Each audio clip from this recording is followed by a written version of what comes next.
Hello guys, welcome back to my channel. চলে এসেছি আমি ইডলির রেসিপির জন্য। আমি এখানে 1 কাপ পরিমাণে চাল নিয়েছি, তার অর্ধেক আমি দেখো যেটা একদম গোটা ডাল পেয়েছি। এটা কি ডাল? এটা হলো বিউলি ডাল। আর বিউলি ডাল নিয়ে নিয়েছি। দেখো গোটাটা হলে ভাঙ্গা পেলে ভাঙ্গা, আর গোটাটা হলে সবচেয়ে বেশি ভালো হয়। তো আমি গোটাটা নিয়ে নিয়েছি। তো এটাকে আমি এখন দেখো ভিজিয়ে রাখবো মানে কি, তার আগে ভিজানোর আগে একটু ভালো করে ধুয়ে নেবো। আর 1 চিমটি মতন ওই মেথি দানা নিয়েছি। তো ভালো করে ধুইয়ে এবার সারা রাতের জন্য রাখতে পারো, বা সকালে যদি ভিজো তাহলে সন্ধ্যের জন্য রাখতে পারো। তারপরে যে আমি সন্ধ্যের সময় আমি একটা পেস্ট করে নিচ্ছি। দেখো আমি বেশ সুন্দর করে পেস্ট করে নিলাম। যেহেতু আমাদের বাড়ির সদস্য কম, তার জন্য আমার বেশি লাগেনি।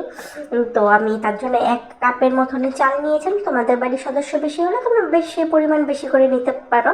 তারপরে যে আমি ব্যাটারটা ঢেলে নিয়ে এবার ওভার নাইটের জন্য ছেড়ে দেবো, রেস্টের জন্য ছেড়ে নেব। তবে যে একটা ঢাকনা দিয়ে আমি রেখে দিলাম। আর যেহেতু এখন গরমকাল, কোনো অসুবিধা হবে না ফার্মেন্টেশনের জন্য।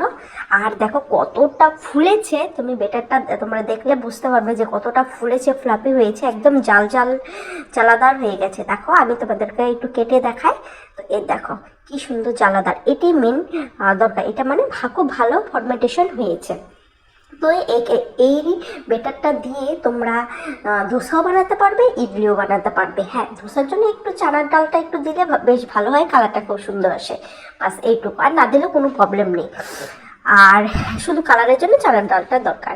তো এই যে এবার আমি কি করব, বেটারটাকে একটু নাড়িয়ে নেব। আর এখানে একটু সামান্য পরিমাণে স্বাদের জন্য নুন আর হলো একটু জল মিক্স করে নিয়েছি। তবে ঘনত্বটা দেখো, না খুব পাতলা না খুব ভারী, যেমন পাটিসাপটার জন্য যতটা দরকার একটা ঘনত্ব, ঠিক তেমন হয়েছে। এবার আমি কি করব, ইডলির বাসনগুলোতে একটু অয়েল দিয়ে দিব, তাহলে মানে লেগে যাওয়ার চান্সটা খুব কম থাকে। তো যে দেখো আমি একটু স্প্রে করে নিচ্ছি তেল। তো একে একে যে ব্যাটারগুলো আমি দিয়ে দিব। তো একটু অসুবিধা হয় ফোন ধরে, এক হাতে ফোন ধরে এক হাতে ব্যাটারটা ঢালা, বা যাই বলো যে ওই ইডলিগুলি হওয়ার পর তোলা তো একটু মুশকিল হয়ে পড়ে। তো যাই হোক, তো আমি যে একে একে সব ঢেলে ব্যাটারগুলো দিয়ে এবার আমি যে বসিয়ে দিলাম। তো বেশি সময় লাগে না, 5 মিনিটে হয়ে যায়। তো এখানে আমার একটা হুঁশিয়ার রয়েছে, সিটি রয়েছে, সিটিটা বাজলেই বাস আমি নামিয়ে নেব। তো খুব বরঞ্চ বেশি 4 থেকে 5 মিনিট, দেখো হয়েও গেল। আর খুব সহজে অনেকগুলো বানিয়ে নিতে পারবে, এমন নয় যে অনেকটা সময় লাগবে। তো এই যে দেখো ধরার একটা খুব সুন্দর দিয়েছে, তো এটা দিয়ে বের করে নিলাম আমি।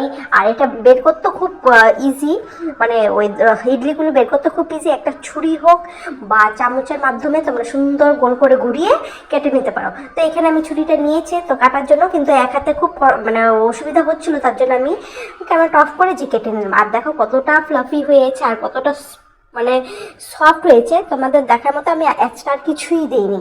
দেখলে, তার জন্য এই যে মজাদার ইডলি তৈরি হয়ে গেছে। আর আমার সাউথ ইন্ডিয়ান ডিশ খুবই পছন্দ, সে ইডলি হোক কি ধোসা হোক। আর হে দেখো কতটা সফট হয়েছে, দেখেছো একটা কেক যেমন বানালে যেমন সুন্দর। তো এখানে আমি চাটনিটার জন্য নিয়েছি ছোলা, এখানে রয়েছে চীনাবাদাম, 2টো মতন লঙ্কা, একটু আদা, আর একটু নারকেল কুচি, আর এখানে রয়েছে ধনেপাতা। তো ধনেপাতাটা তোমরা চাইলে পছন্দ করে দিতে পারো, না পছন্দ করলে নাও দিতে পারো। আমার পছন্দ লাগে বলে আমি দিয়েছি।